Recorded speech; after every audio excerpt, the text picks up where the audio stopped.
तलबा व तालिबात Farooq foundation online school के जरिए यकसा निसाब के मुताबिक तालीम हासिल करें। अगर हमारी वीडियोस पसंद आए तो चैनल को सब्सक्राइब करें और दोस्तों के साथ शेयर करें और बेल आइकन को लाजमी प्रेस करें ताकि आने वाली नई तालीमी वीडियोस आपको मिल सके। अस्सलाम वालेकुम, कैसे हैं आप सब बच्चों। ऑनलाइन स्कूल से आप मुकम्मल तालीम हासिल करके बोर्ड का इम्तहान बराए जमात नहमो दहम बेहतर तौर पर पास कर सकते हैं। आप अपनी उम्र और तालीम के मुताबिक मज़ीद तालीम हासिल करें।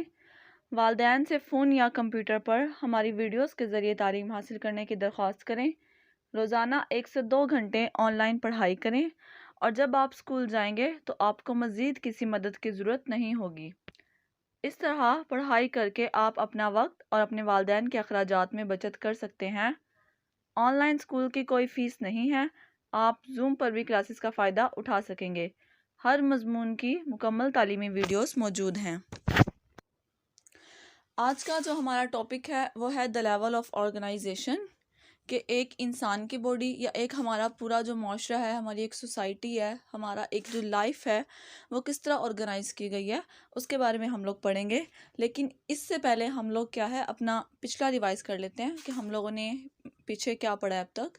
हमने सबसे पहले इस चैप्टर में साइंस के बारे में पढ़ा कि साइंस क्या होती है। साइंस के अंदर हम लोग पहले क्या करते हैं, ऑब्जर्वेशंस को नोट करते हैं, फिर उन पर एक्सपेरिमेंट्स करते हैं और फिर उनका क्या एक नतीजा अखज़ कर लेते हैं। उसके बाद हम लोगों ने बायो की डिफ़ाइन पढ़ी कि बायो क्या है, स्टडी ऑफ लाइफ, ऐसा सब्जेक्ट, ऐसा मजमून जिसके अंदर हम लोग लाइफ के बारे में पढ़ें, ज़िंदगी के बारे में पढ़ें, वो बायोलॉजी होता है। लाइफ में, ऑर्गेनिज़म्स में, ज़िंदा चीज़ों में प्लांट्स भी आ जाते हैं, एनिमल्स भी आ जाते हैं, ह्यूमंस भी आ जाते हैं। बायो के बाद हम लोगों ने कुछ डिवीजन्स पढ़ी थी। मेन डिवीजन्स जो होती हैं बायो की कौन सी होती हैं, बॉटनी, जोलॉजी और माइक्रोबायोलॉजी। ठीक है, बॉटनी में जिस तरह आपको बताया था कि बॉटनी में प्लांट्स के बारे में स्टडी करते हैं, जोलॉजी में एनिमल्स के बारे में स्टडी करते हैं और माइक्रोबायोलॉजी में हम स्मॉल ऑर्गेनिजम्स के बारे में स्टडी करते हैं। इसके बाद हम लोगों ने कुछ बायो की ब्रांचेस के बारे में भी पढ़ा था। डिफरेंट ब्रांचेस थी जैसा कि physiology, environmental biology, parasitology, morphology, इनके बारे में कुछ पढ़ा था हम लोगों ने। उसके बाद हम लोगों ने कुछ करियर्स के बारे में पढ़ा था कि हम लोग बायोलॉजी पढ़ने के बाद कौन कौन से पेशा जो है वो इख्तियार कर सकते हैं। उसमें हम लोगों ने डिफरेंट पेशों के बारे में पढ़ा था। उसके बाद हम लोगों ने पढ़ा कि बायो का अदर साइंसेस के साथ क्या रिलेशन है, जैसा कि बायो का फिज़िक्स के साथ क्या रिलेशन है, बायो का केमिस्ट्री के साथ क्या रिलेशन है, बायो का मैथ्स के साथ क्या रिलेशन है, ये एक दूसरे के साथ किस तरह रिलेट कर रही हैं, इसके बारे में हम लोगों ने कुछ पढ़ा था।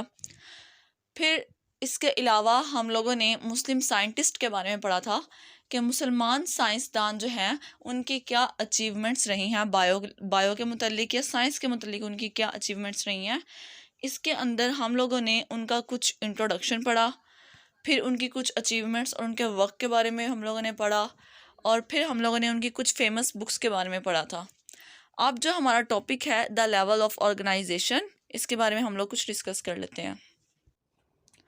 साइंटिस्ट हैं या फिर जो बायोलॉजिस्ट हैं वो ज़िंदगी के मुख्तलिफ़ पहलुओं के बारे में जानने के लिए उन्होंने क्या किया कि डिफरेंट जो लेवल हैं ऑर्गेनाइजेशन के, बायोलॉजिकल जो ऑर्गेनाइजेशन के डिफरेंट लेवल हैं उनके बारे में उन्होंने क्या किया, स्टडी किया।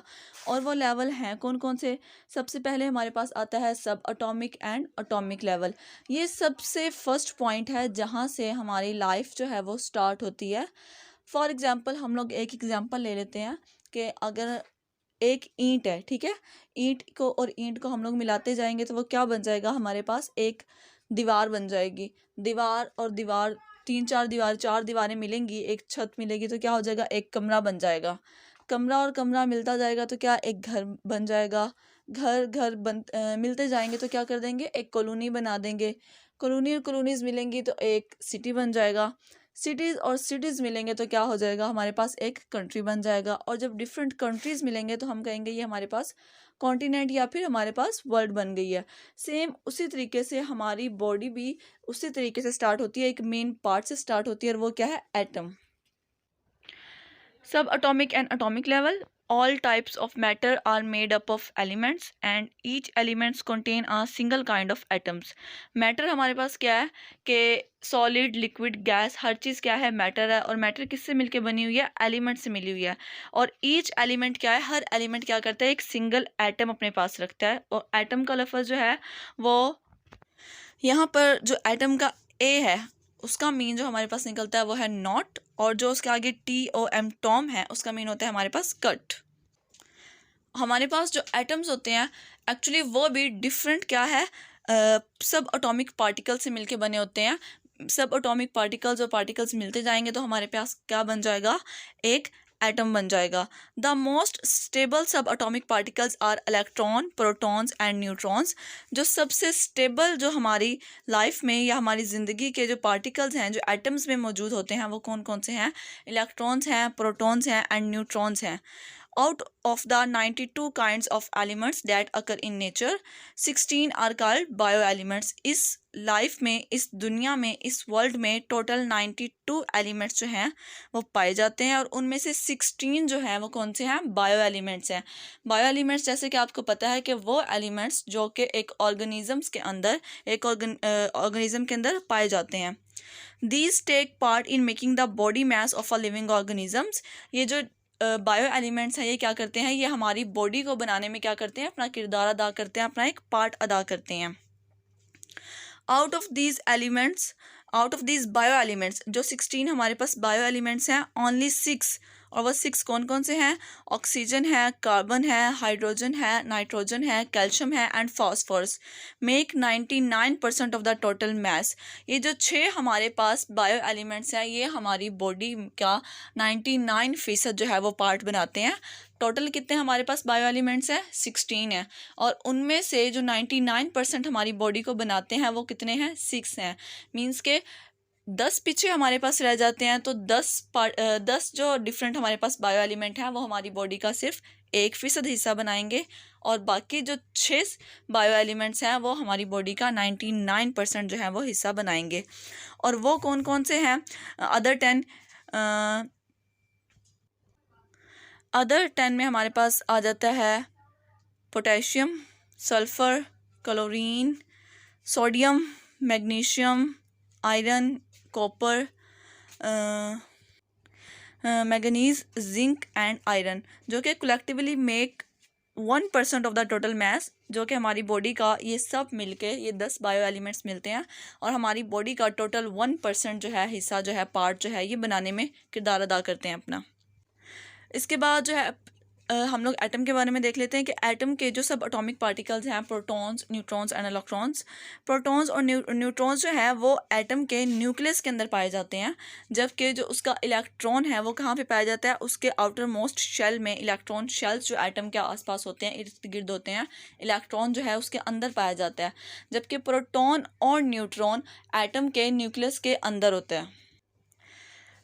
एटम के जो इलेक्ट्रॉन्स हैं जो कि आउटर मोस्ट शेल में पाए जाते हैं वो डिसाइड करते हैं या वो डिटरमाइन करते हैं कि एटम जो है आगे कितने एलिमेंट्स के साथ या कितने और केमिकल्स के साथ या एटम्स के साथ क्या कर सकता है, रिएक्ट कर सकता है।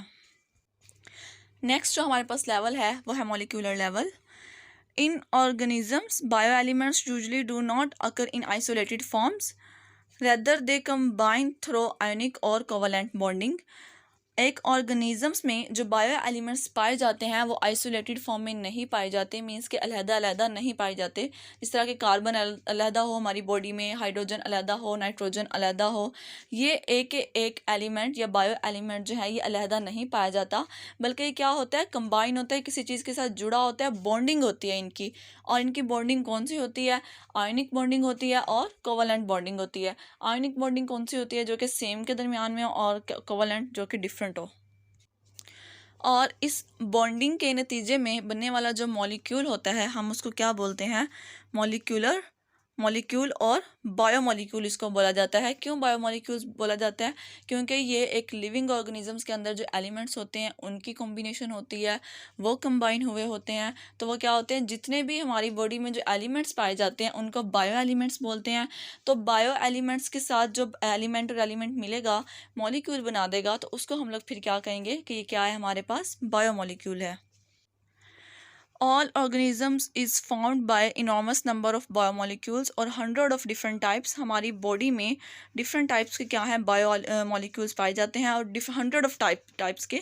These molecules are the building material and are themselves constructed in great variety and complexity due to specific bonding arrangements. ये क्या है, बहुत complex होते हैं. किस वजह से?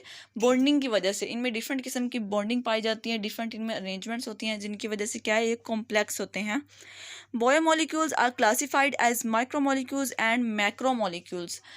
बायोमोलिक्यूल्स को क्या है, आगे टू टाइप्स में डिफाइन किया गया है इनको. एक होते हैं माइक्रोमोलिक्यूल्स और एक मैक्रोमोलिक्यूल्स. जैसा कि आपको पता है कि माइक्रो का मतलब होता है स्मॉल, तो ऐसे मॉलिक्यूल्स जिनका मॉलिक्यूलर वेट स्मॉल होगा उनको हम लोग क्या कहेंगे, ये माइक्रोमोलिक्यूल्स हैं. और ऐसे मॉलिक्यूल्स जिनका मॉलिक्यूलर वेट हाई होगा, ज़्यादा होगा, उनको हम कहेंगे ये है मैक्रोमोलिक्यूल्स. इसको पढ़ लेते हैं. Micromolecules are with low molecular weight, जैसा कि glucose, water, ETC. And macromolecules में कौन कौन से हैं, हाई मॉलिक्यूलर वेट, जिस तरह के स्टार्च, प्रोटीन एंड लिपिड्स. अब तक हम लोगों ने दो लेवल्स के बारे में पढ़ा है, एक है सब एटॉमिक एंड एटॉमिक लेवल और एक है मॉलिक्यूलर लेवल. सब एटॉमिक एंड एटॉमिक लेवल में हम लोगों ने किसके बारे में पढ़ा, एटम्स के बारे में पढ़ा और उसके सब एटॉमिक पार्टिकल्स के बारे में पढ़ा, जो है इलेक्ट्रॉन, प्रोटॉन एंड न्यूट्रॉन. और मॉलिक्यूलर लेवल में हमने क्या है, मॉलिक्यूल्स के बारे में पढ़ा, बायोमॉलिक्यूल्स के बारे में पढ़ा, माइक्रोमॉलिक्यूल्स और मैक्रोमॉलिक्यूल्स. जो हमारे पास थर्ड है अब, वो है organelle and cell level. Biomolecules जो कि हमारी बॉडी के अंदर पाए जाते हैं, assembles in a particular way and form organelles. ये क्या होते हैं, एक स्पेसिफिक वे में जुड़ते हैं, अजेंबल्स होते हैं और क्या बना देते हैं, ऑर्गेनेलिज बना देते हैं हमारी बॉडी में. कि अब आपको ये पता होना चाहिए कि ऑर्गेनेलिज क्या हैं. तो ऑर्गेनेलिज वो हैं कि जो बायोमोलिक्यूल्स जो हैं, अजेंबल्स होते हैं डिफरेंट टाइप से, डिफरेंट अरेंजमेंट्स में, तो हम उसको क्या बोलेंगे, डिफरेंट फॉर्म्स में अरेंजमेंट होती है उनकी, उनको हम बोलेंगे ये हमारे पास हमारी बॉडी में, हमारे बॉडी के सेल्स में ऑर्गेनेलिज हैं. These organelles are actually subcellular structure and when they assemble together, units of life cells are formed. Cells को क्या बोला जाता है, सेल्स को क्या बोला जाता है, बेसिक यूनिट ऑफ लाइफ. ठीक है, जहाँ से एक इंसान की ज़िंदगी, एक लिविंग ऑर्गेनिजम्स की ज़िंदगी जहाँ से स्टार्ट होती है, जो उसका बेसिक यूनिट है वो क्या है, हमारे पास सेल है. एक लिविंग ऑर्गेनिजम्स की बॉडी में जितने भी सेल्स होते हैं, सेल्स के अंदर जितनी भी ऑर्गेनेलीज होती हैं, हर ऑर्गेनेली का क्या होता है, डिफरेंट क्या होता है, वर्क होता है, डिफरेंट काम होता है. सबके काम जो है वो बटे हुए होते हैं ताकि क्या हो, सेल्स को सेल पे बर्डन ना हो, सेल पे कोई मुश्किल ना हो.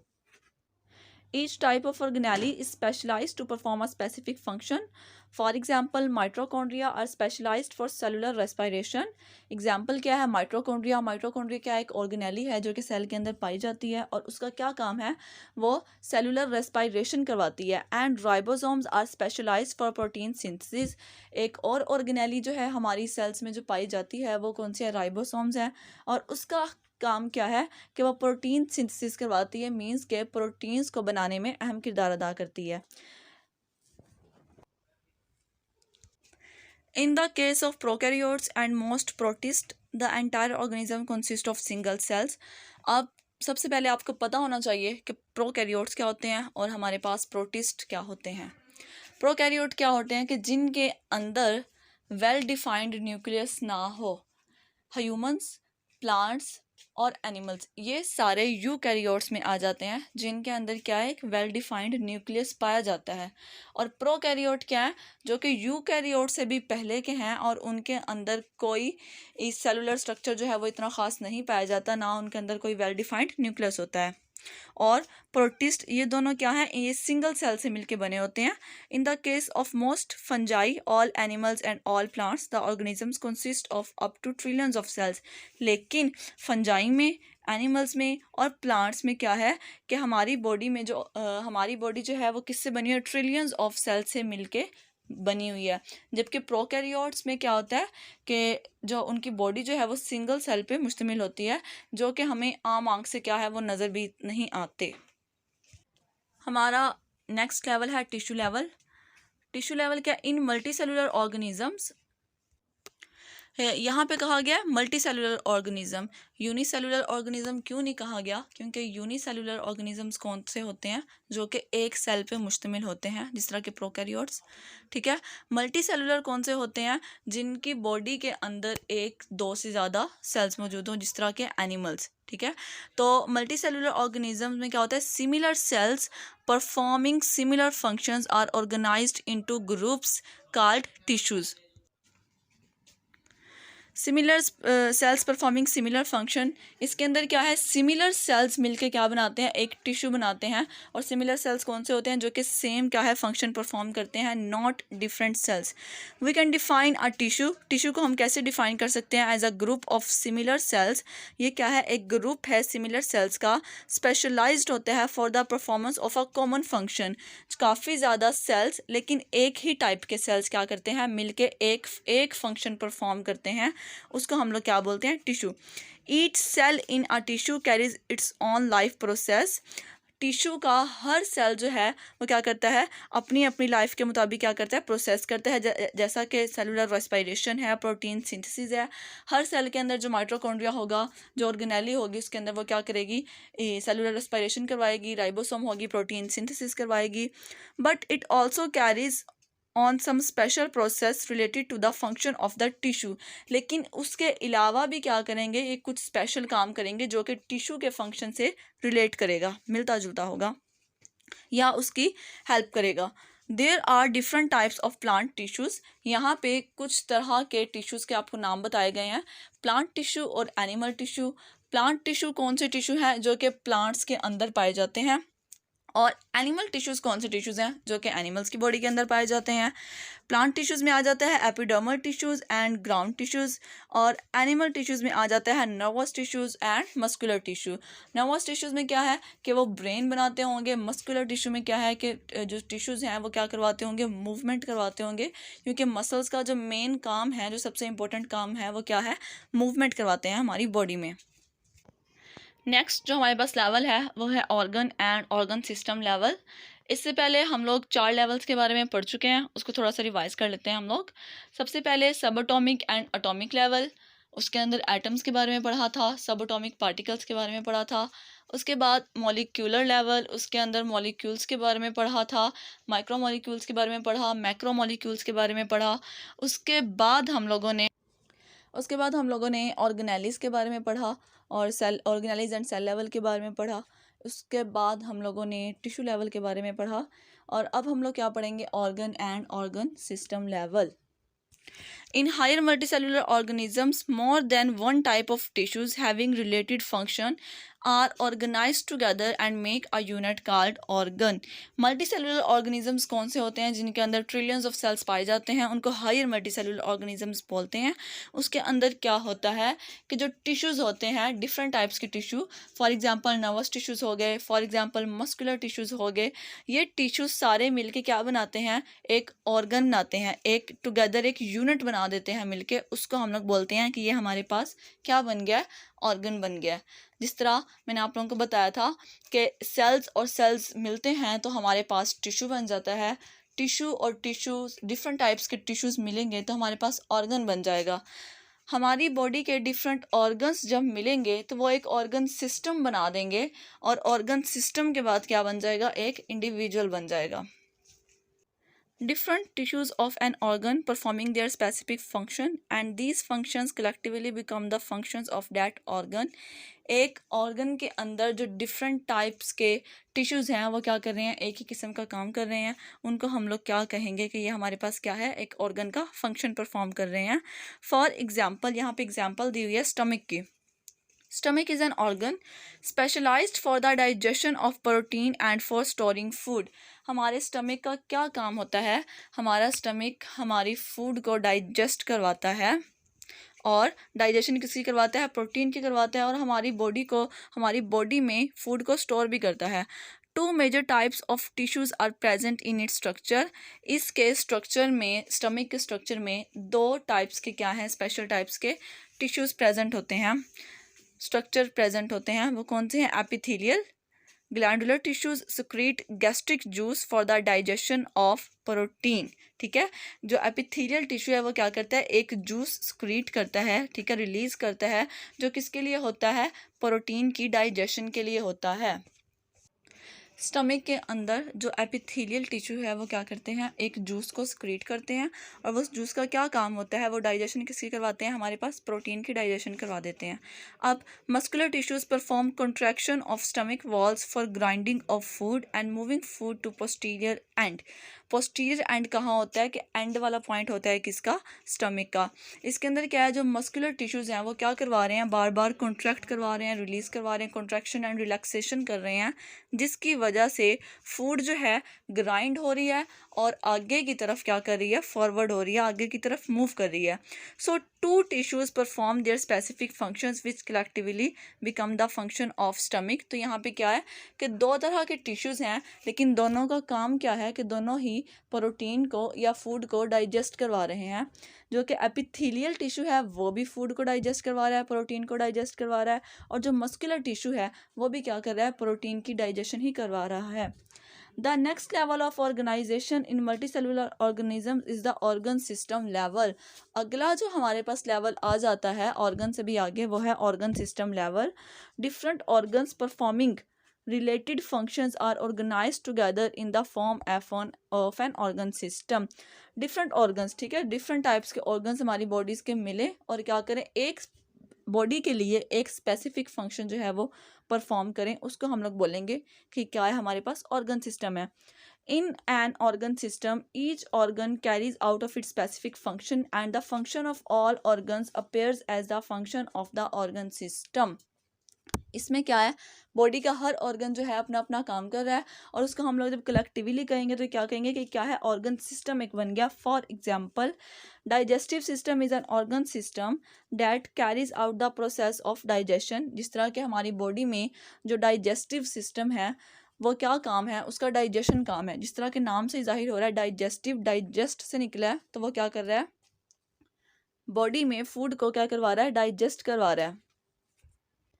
लेकिन उस एक डाइजेशन के अंदर सिर्फ एक ऑर्गन इन्वॉल्व नहीं है, बल्कि हमारी बॉडी के बहुत सारे ऑर्गन्स जो हैं वो मिलके एक डाइजेशन का काम करवा रहे हैं। जिस तरह के ओरल कैविटी, स्टमक, फिर स्मॉल इंटेस्टाइन, फिर लार्ज इंटेस्टाइन है, फिर लिवर है, फिर पेंक्रियाज है। इन सब में क्या है, डाइजेशन हो रही होती है। सबसे पहले ओरल कैविटी, मुंह में खाना आता है, ग्राइंड होता है, उसके बाद जो है हमारे पास हमारे इसोफेगस में जाता है, स्टमक में जाता है, वहाँ पे क्या होता है, गैस्ट्रिक जूसेस की मदद से डाइजेशन हो रही होती है। फिर हमारे पास ये आ जाता है इंटेस्टाइन्स में, स्मॉल इंटेस्टाइन में आता है, लार्ज इंटेस्टाइन में आता है, फिर ये लिवर में जाता है और फिर पेंक्रियाज में जाता है। All these organs help in the process of digestion. ये इतने सारे ऑर्गन्स जो हैं मिलके क्या कर रहे हैं, सिर्फ एक काम करवा रहे हैं, और वो एक काम कौन सा है, डाइजेशन है। तो इसमें हम लोगों ने क्या पढ़ा कि डिफरेंट टाइप्स के ऑर्गन्स मिलके क्या है, जब एक स्पेसिफिक फंक्शन करवा रहे होते हैं, उनको हम लोग क्या बोलते हैं, organ system level. The organ system level is less complex in plants. ये ऑर्गन सिस्टम लेवल जो है ये प्लांट्स में लेस कॉम्प्लेक्स है, ज़्यादा मुश्किल नहीं है, जैसे कि root system are as compare to animals. This is due to the greater range of function and activities in animals than in plants. ये होता ऐसा क्यों है कि प्लांट का जो सिस्टम है वो लेस कॉम्प्लेक्स है, लेकिन एनिमल्स का सिस्टम जो है वो हाई कॉम्प्लेक्स है, लार्जर कॉम्प्लेक्स है, क्योंकि एनिमल्स की बॉडी में मूवमेंट ज़्यादा होती है, एनिमल्स की बॉडी में क्या है, एक्टिविटीज़ ज़्यादा होती हैं, एनिमल्स की बॉडी में फंक्शंस ज़्यादा होते हैं, जिसकी वजह से एनिमल्स की जो बॉडी है उनका ऑर्गन सिस्टम जो है वो क्या है, थोड़ा सा कॉम्प्लेक्स होता है हमारे पास। Next level is individual level. Different organ and organ system are organized together to form an individual or organisms। मुख्तलिफ तरह के ऑर्गन और ऑर्गन सिस्टम मिलते हैं और क्या बना देते हैं, एक इंडिविजुअल बना देते हैं या फिर एक ऑर्गेनिज्म बना देते हैं। In organism the functions, processes and activities of various organs and organ systems are coordinated. Coordinated का मतलब क्या होता है कि एक दूसरे के साथ कोऑर्डिनेट करते हैं, मिलजुल के काम करते हैं। इसके अंदर क्या है, ऑर्गेनिजम्स में क्या होता है, डिफरेंट टाइप्स के जो फंक्शंस हो रहे हैं, प्रोसेसेस हो रहे हैं ऑर्गन्स के दरमियान में, ऑर्गन सिस्टम के दरमियान में, वो क्या होते हैं, कोऑर्डिनेटेड होते हैं, एक दूसरे से रिलेट करते हैं, जुड़े हुए होते हैं।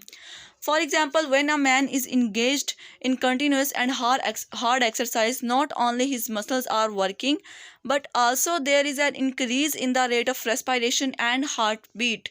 अब वो क्या कह रहे हैं, जब एक इंसान जो है वो मुसलसल क्या है सख्त किस्म की एक्सरसाइज कर रहा है, वर्जिश कर रहा है, तो उससे क्या हो रहा है, ना सिर्फ उसके मसल्स स्ट्रॉन्ग हो रहे हैं बल्कि उसकी हार्ट बीट जो है वो भी ठीक हो रही है, सप्लाई ऑक्सीजन की अच्छी हो रही है, और हमारे पास क्या हो रहा है, रेस्पिरेशन अच्छी हो रही है। इससे क्या है, डिफरेंट किस्म के फंक्शन जो हो रहे हैं बॉडी में वो एक्टिव जो हैं वो ज़्यादा अच्छे तरीके से हो गए हैं। This accelerated rate of respiration and heartbeat supplies more oxygen and food to the muscles which they need for continuous work. इसका फ़ायदा क्या हो रहा है कि हमारी बॉडी में जो रेस्पिरेशन जो है वो ज़्यादा हो रही है, हमारा जो ब्लड है उसको क्या मिल रही है, ऑक्सीजन ज़्यादा मिल रही है, तो हमारी हार्ट बीट जो है वो क्या हो रही है, उसकी सप्लाई भी क्या हो रही है, तेज़ हो रही है। Next is population level. Biologists extend their studies to the population level, where study interaction among members of the same species living in the same habitat. Population level अब हमारे पास क्या आ जाता है, इंडिविजुअल और इंडिविजुअल जब मिलते जाएंगे तो हम उसको कह देंगे कि ये क्या है, एक पॉपुलेशन है। जिस तरह के एक क्लासरूम में होता है, एक क्लासरूम में अगर 20 बच्चे हैं, 30 हैं, तो वो क्या है, वो उस क्लास की उस वक्त पॉपुलेशन है, क्योंकि सेम स्पीशी और सेम प्लेस, ठीक है, सेम स्पीशीज सेम प्लेस और सेम टाइम पे जो ऑर्गेनिजम्स होते हैं उनको क्या बोलते हैं कि ये वो क्या है, पॉपुलेशन है। पॉपुलेशन की डिफाइन देख लेते हैं। A population is defined as a group of organisms of the same species होती हैं, located at the same place, जो कि एक ही जगह पे रह रही हों, in the same time और same time में रह रही हों। For example, human population of Pakistan in 2010 में पाकिस्तान की जो पॉपुलेशन थी वो कितनी थी, 173.5 million individuals, according to the ministry of population welfare and government of Pakistan. 2010 में पॉपुलेशन जो थी पाकिस्तान की वो तकरीबन 173.5 थी। यहाँ पे जो 2010 आपको लिखा नज़र आ रहा है, ये क्या है, सेम प्लेस है, सेम क्या है, टाइम है, सेम प्लेस क्या है, पाकिस्तान है, और हमारे पास सेम स्पीशीज़ क्या है कि हम लोग इंसान, ठीक है, ह्यूमंस। तो ये सारा जब देखा जाए तो ये किस में आ जाता है, पॉपुलेशन में आ जाता है। A species is defined as a group of organism capable of interbreeding and produce fertile offspring. Species किसको बोलते हैं, ऐसा ऑर्गेनिज्म जो कि क्या कर सके, अपनी आगे औलाद पैदा कर सके, उसको हम लोग क्या बोलते हैं कि ये क्या है, स्पीशीज़ है। Habitat means the area of environment in which organism live. Habitat किसको बोलते हैं कि जहाँ पे ऑर्गेनिज्म रहते हैं। फॉर एग्जांपल प्लांट्स का अगर हम हैबिटेट देखें तो हम कहेंगे फॉरेस्ट, जंगल, ठीक है, उनका हैबिटेट है, वो वहाँ पे रहते हैं। ऑर्गेनिज्म जो है, ऑर्गेनिजम्स में एनिमल्स कहाँ पे रहते हैं, ज़मीन पे रहते हैं, उनका जो मोहल्ला होता है, उनकी जो गली होती है, उनका सिटी जो है वो क्या है, उनका हैबिटेट है। नेक्स्ट हमारे पास आ जाता है community level. A community level is an assemblage of different populations interacted with one another with in the same environment. Population में हम लोगों ने क्या कहा था, सेम स्पीशीज़ कहा था। इसके अंदर हम लोग क्या पढ़ते हैं कम्युनिटी लेवल में कि डिफरेंट पॉपुलेशंस जब एक ही जगह पे रह रही होती हैं तो उसको हम लोग कम्युनिटी बोलते हैं। और कम्युनिटी की सबसे बेस्ट एग्जाम्पल क्या है, फॉरेस्ट है। A forest may be consider as a community, it includes different plants, micro organisms, fungi and animal species. उसके अंदर डिफरेंट काइंड की पॉपुलेशन जो है वो पाई जाती हैं, जिस तरह की प्लांट्स की, ठीक है, फिर वहाँ पे माइक्रो ऑर्गेनिजम्स भी पाए जाते हैं, फंजाई भी पाई जाती हैं, एनिमल्स भी पाए जाते हैं। Communities are collection of organism in which one population may increase and other may decrease. इसमें क्या होता है कि अगर एक पॉपुलेशन इंक्रीज हो रही है दूसरी उसके हिसाब से क्या हो जाएगी, डिक्रीज हो जाएगी। सम कम्युनिटीज़ आर कॉम्प्लेक्स, कुछ कम्युनिटीज़ जो है वो कॉम्प्लेक्स होते हैं, जिस तरह के forest community and point community. Other communities में भी सिंपल, कुछ सिंपल भी हो सकती हैं। Fallen log with various population under in a simple community number and size of population is limited.